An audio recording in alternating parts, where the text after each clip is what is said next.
गया से 15 किलोमीटर की दूरी पर निरंजना नदी के तट पर पीपल के वृक्ष के नीचे अंतिम ध्यान किया था।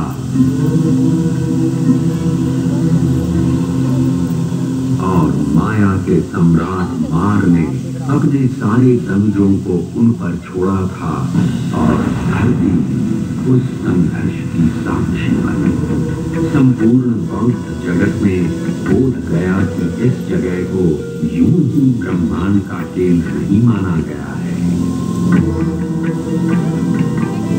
बुद्ध ने बताया कि दो अतिवाद हैं, एक तरफ जीने का मोह और दूसरी तरफ आत्मदमन। एक है खाओ पियो और मौज करो क्योंकि कल मृत्यु है। दूसरा कहता है सारी इच्छाओं को मार डालो क्योंकि इसी के कारण पुनर्जन्म लेना पड़ेगा।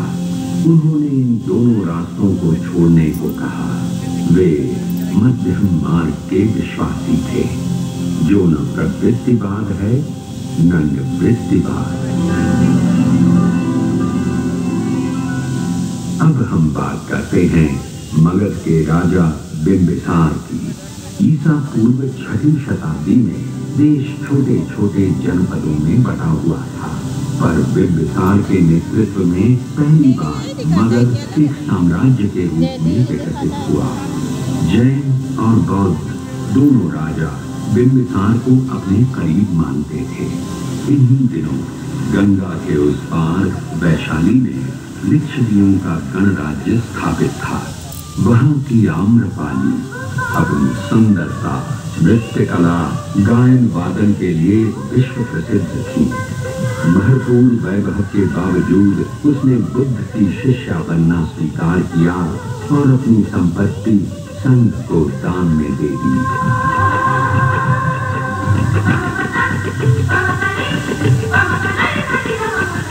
उधर राजनीति के क्षेत्र में बिंबिसार के पुत्र अजातशत्रु ने सामरिक दृष्टि को समझते हुए मगध की राजधानी को राजगीर से पाटलिपुत्र स्थानांतरित करने का फैसला किया। और उसी समय राजगीर की सप्तकर्णी गुफाओं में बुद्ध के 500 शिष्य 6 महीने की संगीति के बाद त्रिपिटकों का संकलन किया।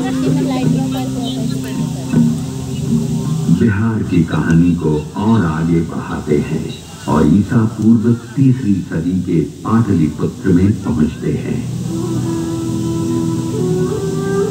अरे ये क्या, यूनान का राजदूत मेगास्थनीस यहाँ प्रवासी जीवन बिता रहा है। गंगा तट का ये शहर करीब 9 मील लंबा है और 1.5 मील चौड़ा है, जो कि तत्कालीन रोम से कम 2 गुना बड़ा है। शहर चारों ओर लकड़ी की दीवारों से घिरा है। लगभग 570 बुर्ज हैं और आने जाने के लिए 64 दरवाजे बने हुए हैं। शहर के चारों ओर सुरक्षात्मक खाई है। लोगों की जो शान शौकत है वो संसार में कहीं भी नहीं है।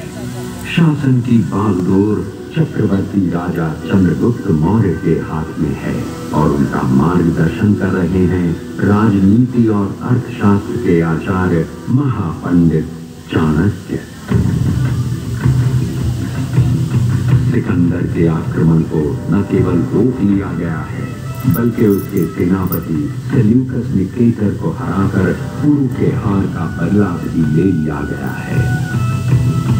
खैबर से लेकर बंगाल तक शासित ये प्रदेश ही पहली बार भारत का मानचित्र बनाता है। चलिए अब बात करते हैं उस शख्स की जो किसी को संत दिखाई देता है तो किसी को सम्राट, किसी को वो मनुष्यों को परखने वाला राजनीतिज्ञ तो किसी को वो ऐसा विजेता दिखाई देता है जिसने विजय के दुष्परिणामों को देखकर युद्ध को त्याग दिया। कलिंग युद्ध के बाद बुद्ध धर्म अपनाने वाला ये शख्स और कोई नहीं बल्कि चक्रवर्ती राजा अशोक थे। सोचिए वो भी क्या परिवर्तन हुआ होगा जब शासन का संचालन लिखित अभिलेखों पर शुरू हुआ होगा, जहां लोग दीवारों से साम्राज्य की सुरक्षा करते हैं, उसने अपने शासन का विस्तार 84,000 स्तूप बनाकर किया। सचमुच अद्भुत थी राजा अशोक की सोच, और ये कोई आश्चर्य नहीं कि आजादी के बाद राष्ट्रीय ध्वज में अशोक के धर्म चक्र को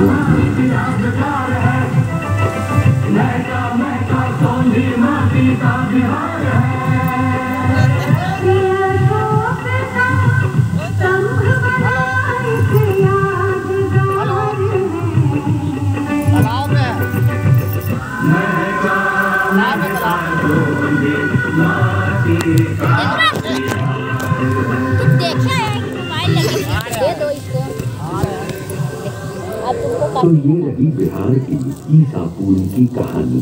अब हम चलते हैं प्रथम शताब्दी के उस काल में जब वाल्मीकि रामायण का पुनर्गान और महाभारत का पुनर्पाठ हो